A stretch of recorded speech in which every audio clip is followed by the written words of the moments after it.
골로새서 1장 21절에서 23절입니다. 제가 가지고 있는 신약 성경 324면에 있습니다. 제가 먼저 읽겠습니다. 전에 악한 행실로 멀리 떠나 마음으로 원수가 되었던 너희를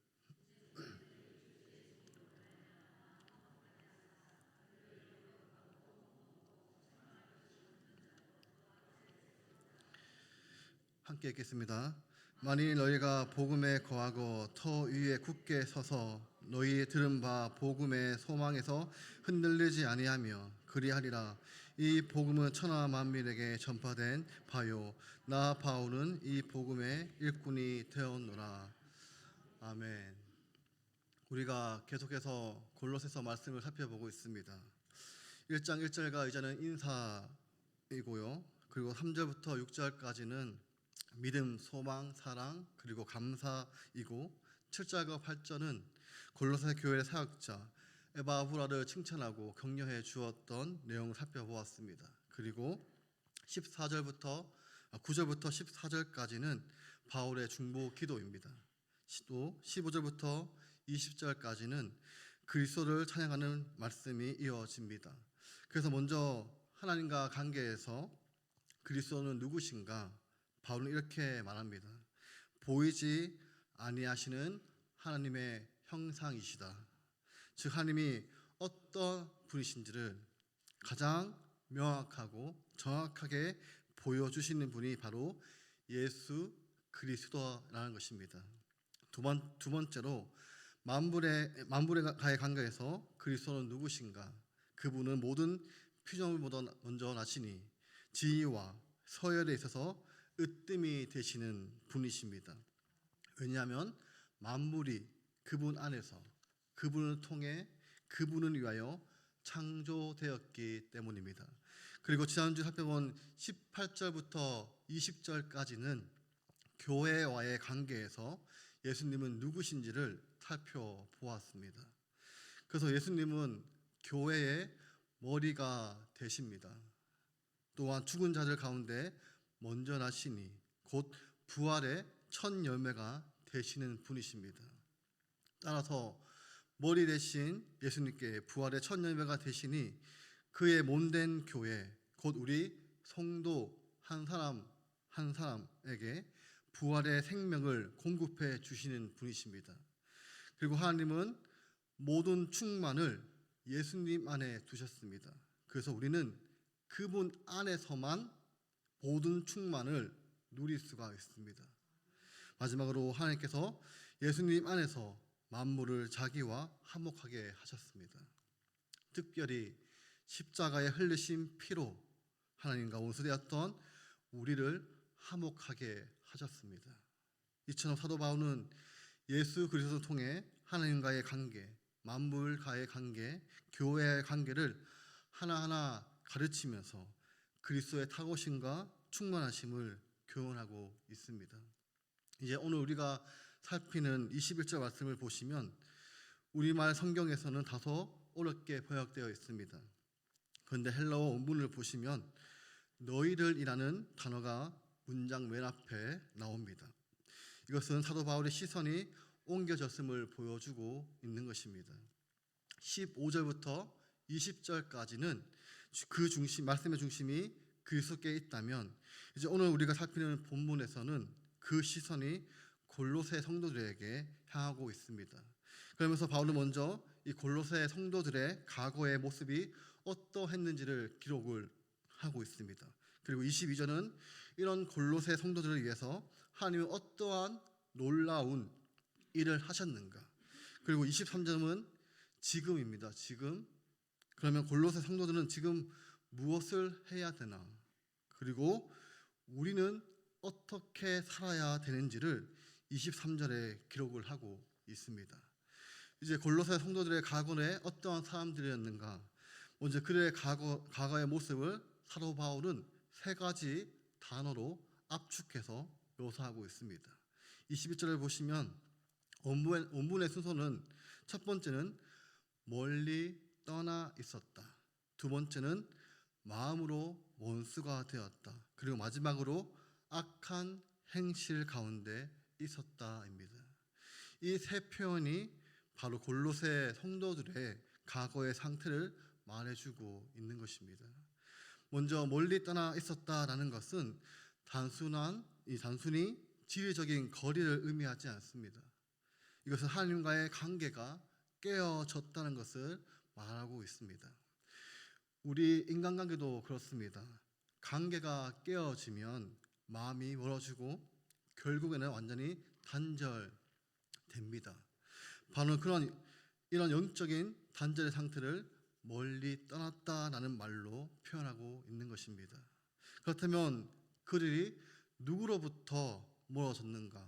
바로 하나님으로부터 멀어졌습니다. 이 부분을 에베소서 4장 18절이 잘 설명하고 있습니다. 보시면 그들의 총명이 어두워지고 그들 가운데 있는 무지함과 그들의 마음이 굳어짐으로 말미암아 하나님의 생명에서 떠나 있도다. 바울이 이방인들은 총명이 어두워졌다. 그리고 그들 가운데 있는 무지함, 그리고 그들의 마음이 굳어짐으로 말미암아 원문의 순서대로 하면 마음이 굳어졌기 때문에 하나님의 빛이 들어올 수가 없는 것입니다. 그래서 그들은 무지하고 총명은 어두워졌다는 것입니다. 그러므로 하나님의 생명에서 떠나 있도다. 마지막에 떠나 있도다라는 단어가 바로 21절에 나오는 멀리 떠났다라는 것과 같은 단어입니다. 이렇게 바울은 설명을 하고 있습니다. 지금 바울은 생명의 근원이신 하나님으로부터 단절되어져 있는 상태를 죽음이라는 것을 표현하고 있다는 것입니다. 그리고 두 번째로 21절을 다시 한번 보시면 마음으로 원수가 되었던 너희를, 여기서 마음이라는 단어는 단순히 감정적인 마음을 의미하지 않습니다. 언어적으로 보면 사고방식, 생각의 방향, 삶의 성향을 말합니다. 즉 그들의 생각과 가치관과 그리고 삶의 중심이 하나님을 향해 있지 않았다는 것입니다. 그 마음의 방향이 완전히 하나님을 거스르고 있었습니다. 그래서 바울은 단순히 감정적인 적대감으로 말하는 것이 아니라 사고 전체가 하나님을 대적하는 방향으로 굳어져 있었다는 것을 지적하고 있는 것입니다. 다시 말해 그들의 마음의 체계와 사고의 중심이 하나님을 향해 원수가 되어 있었습니다. 그래서 로마서 1장 21절을 보시면 하나님을 알되 하나님을 영원롭게도 아니하며 감사하지도 아니하고 오히려 그 생각이 허망해지며 미련한 마음이 어두워졌나니, 바울은 그들이 죄 가운데 있는 이유를 설명해서 이렇게 말씀하고 있습니다. 그들도 하나님을 알고 있었다는 것입니다. 하지만 하나님을 영원롭게 하지 않았고 감사하지 않았습니다. 그 결과 그들의 생각은 헛되고 마음은 어두워졌습니다. 계속해서 22절 스스로 지혜 있다 하나 어리석게 되어, 즉 자신들은 똑똑하다라고 생각했지만 하나님을 떠난 지혜는 결국 어리석음이 되었다는 것입니다.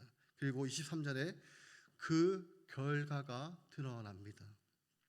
썩어지지 아니하는 하나님의 영광을 썩어질 사람과 새와 짐승과 기어다니는 동물의 모양의 우상으로 바꾸었느니라. 지금 무엇을 말씀하고 있습니까? 바로 하나님의 영광을 바꿔 버렸다는 것입니다. 썩지 않는 하나님의 영광을 썩어질 피조물로 바꾸어 버렸습니다.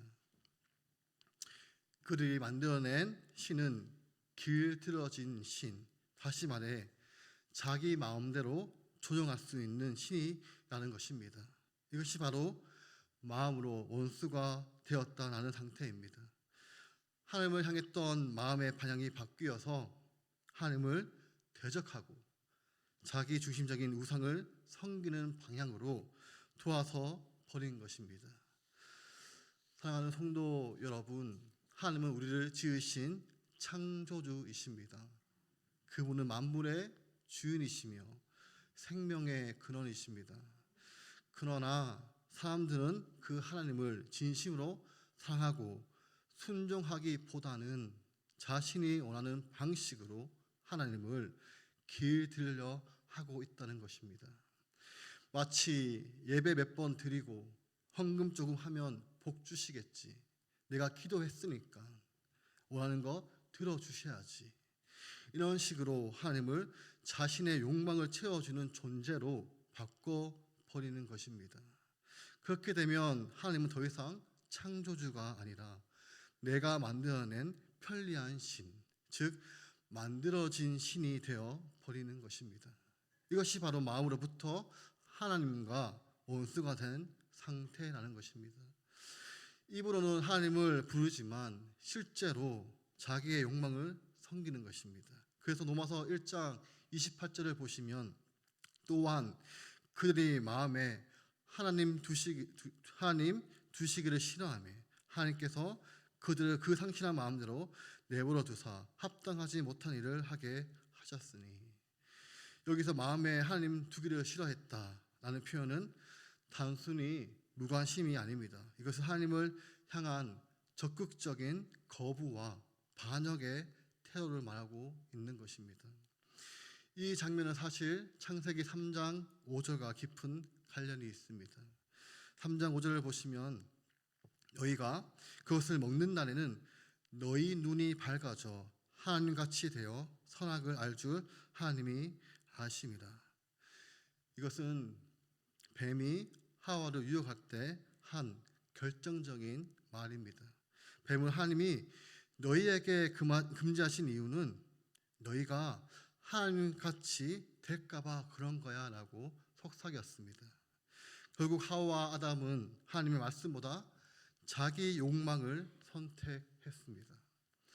그들은 하나님의 피조물로 하나님을 섬기며 살아가는 삶을 거부하고 자기가 하나님 되기 위해 선악간을 먹은 것입니다. 이것이 바로 하나님을 향한 반역입니다. 그리고 그 반역의 중심에는 하나님을 미워하는 마음이 자리하고 있다는 것입니다. 그러므로 다시 골로새서 1장 21절로 돌아가 보면 멀리 떠났고 마음으로 원수가 되었고 악한 행실들 안에 있었다. 이 세 가지 모두 서로 연결이 되어 있음을 알 수가 있습니다. 즉 악한 행실은 하나님과 단절된 결과이기도 하고 동시에 그 단절을 더욱 깊게 만드는 원인이 되기도 합니다. 죄는 하나님과 관계를 끊어놓고 끊어진 관계는 또다시 죄를 낳는 악순환을 만들어낸다는 것입니다. 그래서 에베소서 4장 19절을 보시면 그들이 감각 없는 자가 되어 자신을 방탕에 방임하여 모든 더러운 것을 욕심으로 행하되, 앞에는 하나님의 생명에서 떠나 있는 상태를 이어서 설명하고 있는 것입니다. 그는 감각 없는 자, 즉 영적으로 둔감해져서 자기 욕망에 마음껏 빠져 있습니다. 자신의 방탕에 던져버리고 모든 더러운 것을 욕심으로 행했습니다. 또 에베소서 2장 3절을 또 보시면 사도 바울은 인간의 본성을 이렇게 묘사하고 있습니다. 전에는 우리도 다 그 가운데 우리 육체의 욕심을 따라 지내매 육체와 마음에 원하는 것을 하여 다른 이들과 같이 본질상 진노의 자녀이었더니, 즉 우리는 육체와 마음이 원하는 대로 살았고 그 욕심에 집을 당해 살았습니다. 그 결과 본질상 하나님 앞에 진노의 자녀가 되었던 것입니다. 결국 바울이 말하는 죄의 가장 악한 행실은 무엇입니까? 바로 자기 중심성입니다. 자기 욕망이 중심이 되고 하나님보다 자신을 우선으로 하는 마음이 바로 죄의 뿌리라는 것입니다. 누가 중심이 되기를 원하는 것입니까? 바로 내가 중심이 되기를 원하는 것입니다. 하지만 우리가 하나님을 믿는다는 것은 바로 하나님 중심의 삶입니다. 그것이 하나님께서 원하시는 삶입니다. 그러나 사람들은 스스로 자기가 중심의 삶을 선택했습니다.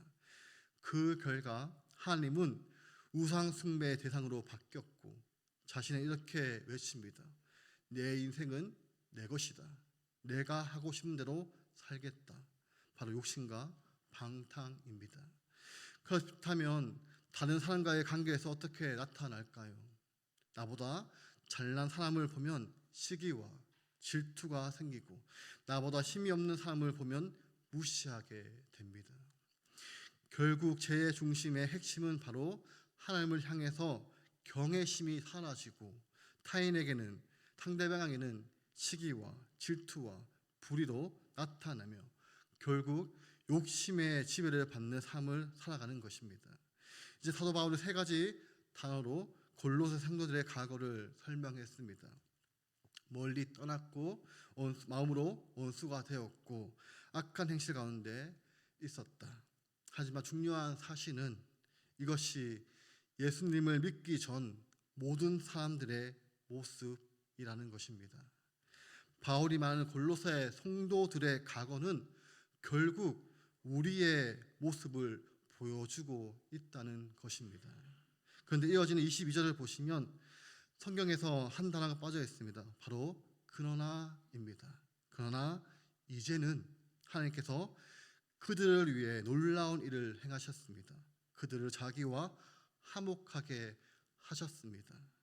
이제는 과거의 죄와 단절되고 하나님과의 관계가 회복되는 새로운 삶이 시작되는 것입니다.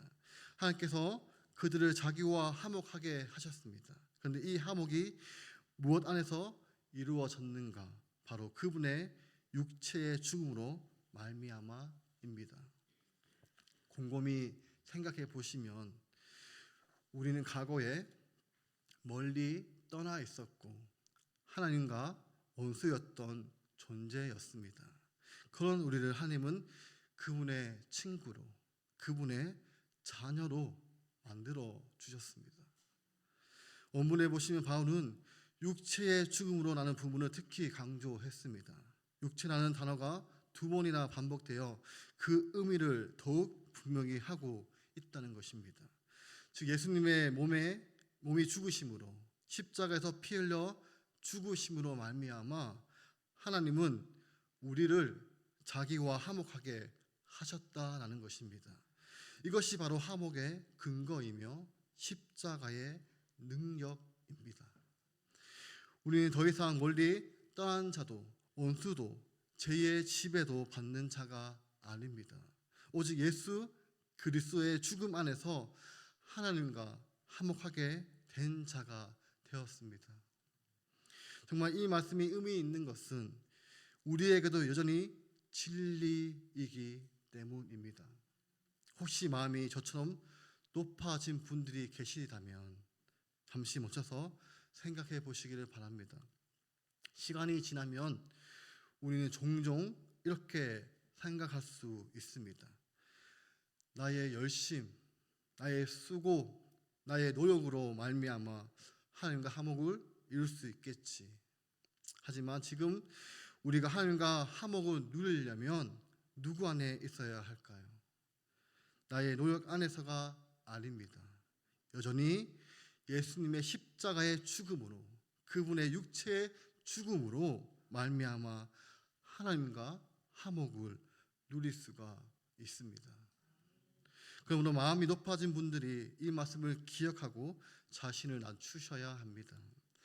반대로 마음이 너무나도 낮아진 분들이 계십니다. 자신의 삶을 돌아보면 나는 돌아가기에 너무 늦었다라고 생각하시는 분들이 있습니다. 그러나 성경은 분명히 말씀하고 있습니다. 하나님과 화목하는 것은 내가 무엇을 했느냐에 달린 것이 아닙니다. 아무리 늦더라도 생각해도 예수 그리스도의 십자가를 의지하면 하나님은 우리와 화목하게 하십니다. 그래서 바로 이렇게 말씀하고 있습니다. 하나님은 우리를 그리스도를 통해 화목하게 하셨습니다. 그런데 이것이 끝이 아닙니다. 다시 본문 22절 후반부를 보시면 하나님이 우리와 화목하실 때 놀라운 뜻을 갖고 계셨다는 것을 알 수 있습니다. 바로 너희를 거룩하고 흠없고 책망할 것이 없는 자로 그 앞에 세우고자 하셨으니, 여기서 세우고자 하셨다는 것은 언어적으로 보면 가까이 두다, 곁에 두다라는 뜻입니다. 여러분, 하나님은 정말 우리를 자신의 곁에 두시기 위해 우리를 거룩하고 흠없고 책망할 것이 없는 자로 만드시기 위해 우리를 화목하게 하셨습니다. 여기서 거룩과 흠없다는 것은 구약 시대의 제사와 관련된 표현입니다. 성전은 거룩한 곳이었고 제사장도 제물도 거룩해야 했습니다. 그리고 제물은 하나 흠없이 있어야지 하나님께 드릴 수가 있었습니다. 이것을 오늘날의 성도들에게 적용하면, 우리에게 적용하면은 우리의 몸으로 하는 모든 행동이 하나님 보시기에 거룩하고 흠이 없으며 법정에서 고소당한 일이 없는 책망 없는 존재가 되도록 하나님은 우리를 세우셨다는 의미입니다. 다시 말해 하나님은 우리를 자신의 법정과 성전 앞에서 완전히 정결하고 무죄한 자로 만들기 위해 예수 그리스도의 십자가를 통해 우리와 화목하게 하셨다는 것입니다. 사도 바울은 바로 이 사실을 통해 하나님께서 우리에게 바라시는 화목의 목적과 깊이를 교훈하고 있습니다. 근데 이 교훈은 두 가지 의미를 갖는데, 하나는 미래적인 의미입니다. 우리가 하나님 앞에 섰을 때, 우리가 하나님 앞에 심판대에 섰을 때 하나님은 우리를 거룩하고 흠없고 책망할 것이 없는 자로 하나님은 우리를 세워주십니다. 하지만 또 하나, 지금 현재입니다. 지금 우리의 삶이 어떠해야 하는가? 하나님께서 우리 성도의 삶이 하나님 보실 때 거룩하고 흠없고 책망할 것이 없는 삶이 되도록 우리를 위해 화목하게 하신다는 것입니다.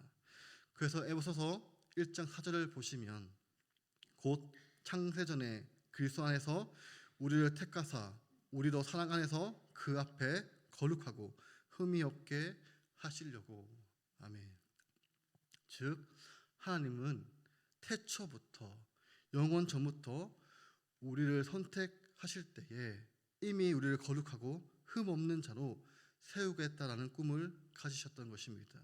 또 에베소서 5장 23절부터 27절 말씀은 오늘 말씀과 비슷합니다. 남편들아 아내 사랑하기를 그리스도께서 교회를 사랑하시고 그 교회를 위하여 자신의 주신 같이 하라. 예수님께서 교회를 사랑하시듯 신랑으로 교회를 깨끗하게 하고 거룩하게 하시며, 27절 자기 앞에 영광스러운 교회로 세우사 티나 주름 잡힌 것이나 이런 것들이 없이 거룩하고 흠이 없게 하려 하심이라. 즉 우리가 거룩하고 흠 없는 사람이 되도록 지금 또 우리의 신랑 되시는 예수님께서 일하고 계신다는 것입니다. 그리고 고린도전서 1장 8절과 3절 말씀도 이렇게 말씀하고 있습니다.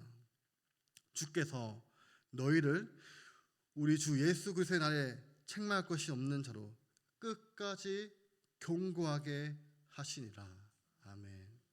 이 일이 어떻게 일어납니까? 9절을 보시면 답이 나옵니다. 너희를 불러 그의 아들 예수 그리스도 우리 주와 더불어 교제하게 하시는 하나님은 예쁘시도다. 즉 우리가 예수님과 교제할 때 하나님께서는 우리를 거룩하고 흠없고 책망할 것이 없는 사람으로 바꾸어 가십니다. 여러분 이 사실을 믿으시기를 소망합니다.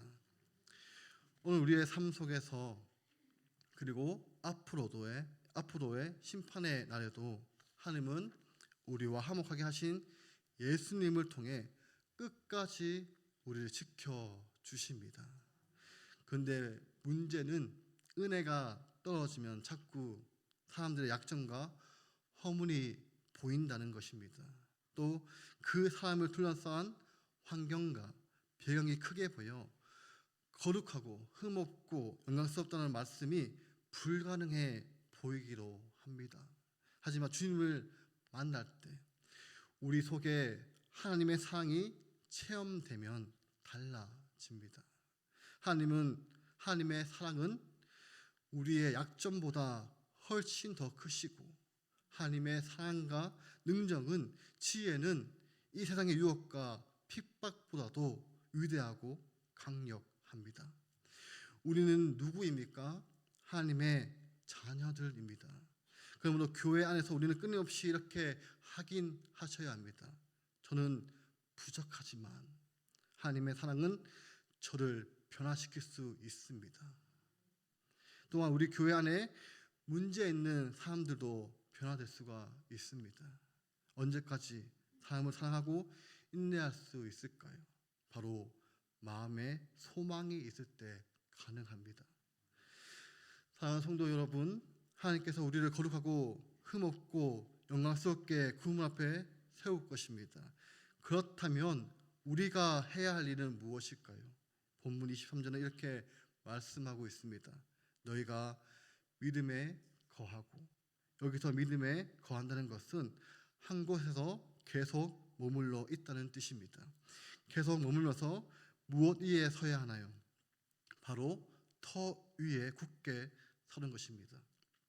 이것은 두 가지 단어가 합성되어 있습니다.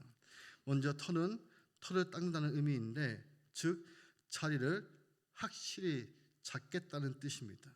그리고 굳게 서라는 것은 흔들리지 않고 확실히 서 있다는 뜻입니다.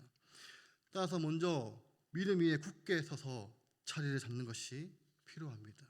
두 번째는 복음의 소망입니다. 이 소망은 믿음과 같은 말씀입니다. 하나님이 예수님을 통해 우리를 화목하게 하셨고 우리를 거룩하고 영광스럽게 변화시킬 것이다. 이 복음의 소망에 흔들리지 않는다면 하나님이 약속하신 모든 것이 반드시 이루어진다는 것입니다. 사도 바울은 이런 바로 1점을 우리에게 교훈하고 있습니다. 오늘 이 자리에 오신 분들은 건강과 여건과 환경이 허락되었기에 이렇게 예배에 나오셨을 것입니다. 그런데 이 자리에 오고 싶어도 오지 못하는 분들도 계십니다. 요양에 계신 분도 있고 또 아파서 나오고 싶어도 나올 수 없는 분들도 계십니다. 이처럼 우리의 삶의 어려움과 고난이 찾아올 때 사도 바울처럼 이렇게 고백할 수 있다면 얼마나 좋을까요? 하나님, 저는 아무것도 할 수 없습니다. 그러나 주님, 높은 보좌 위에 계시면서 절망의 늪 속에 빠져 아무것도 보이지 않는 저를 찾아오셨습니다. 언제나 제 곁에 머물며 제 곁에 가까이 계십니다. 그러므로 저는 이제 오직 주님을 위해 살겠습니다. 이것이 바로 복음의 소망에 흔들리지 않는 믿음입니다. 여러분, 주님은 우리가 건강할 때만 우리의 삶을 책임져 주시는 분이 아니십니다. 몸을 움직일 수 없는 상황에 놓인다 할지라도 주님은 여전히 우리를 책임져시며 우리를 거룩하고 영광스럽고 흠없는 자로 만들어 가십니다. 세상이 아무리 악하고 유혹과 핍박이 많다 할지라도 하나님의 사랑과 능력은 반드시 우리를 변화시키시고 하나님께서 원하시는 모습으로 우리를 세우실 것입니다. 이 복음의 소망에 흔들리지 않는 여러분과 제가 되기를 주님의 이름으로 축원드립니다. 기도하겠습니다. 하나님 아버지, 은혜가 풍성하신 우리 아버지, 오늘 이 시간 건강과 환경이 허락하여 주님의 집에 나와 예배 드릴 수 있게 하심에 감사드립니다. 그리고 오늘 오고 싶어도 오지 못하는 분들, 몸이 불편하거나 연약한 성도님들도 기억하시고 지켜주시옵소서. 주님, 우리가는 혼자서 아무것도 할 수 없는 연약한 존재임을 고백합니다. 때로는 삶의 어려움과 절망 속에서 사람들의 약점과 허물만 보이며 흔들리기도 합니다. 그러나 주님, 주께서 높은 보좌 위에서도 우리를 찾아주시고 절망과 혼란 속에서도 늘 우리 곁에, 내 곁에 계심을 믿습니다. 주님, 우리가 오늘 마을처럼 이렇게 고백할 수 있게 해주십시오. 주님, 저는 아무것도 할 수 없습니다. 그러나 주님은 제 곁에 계시고 저를 사랑해 주시며 지켜 주십니다. 이제 저는 오직 주님을 위해 살겠습니다. 주님, 우리의 삶의 모든 순간에도 몸이 연약하고 마음이 흔들 때에도 주님께서 일하셔서 우리를 거룩하고 흠없고 책망할 것이 없는 자로 세워 주시옵소서. 그리고 우리가 서로를 사랑하며 격려하고 주님 뜻 안에서 끝까지 견고히 서게 하여 주시옵소서. 세상의 시험과 유혹, 고난과 핍박 속에서도 오직 복음의 소망 위에 흔들리지 않는 믿음을 허락하시고 우리 모든 성도님들이 주님의 영광과 사랑 안에서 굳게 세워 주시옵소서. 감사드리며 살아계신 예수님의 이름으로 기도드립니다. 아멘. 이제는 주 예수 그리스도의 은혜와 하나님의 사랑하심과 성령의 교통하심이 복음의 소망에 흔들리지 않고 이 복음의 일꾼이 되기를 결단하는 우리 구미동부교회 성도 위에 영원토록 함께 있을지어다.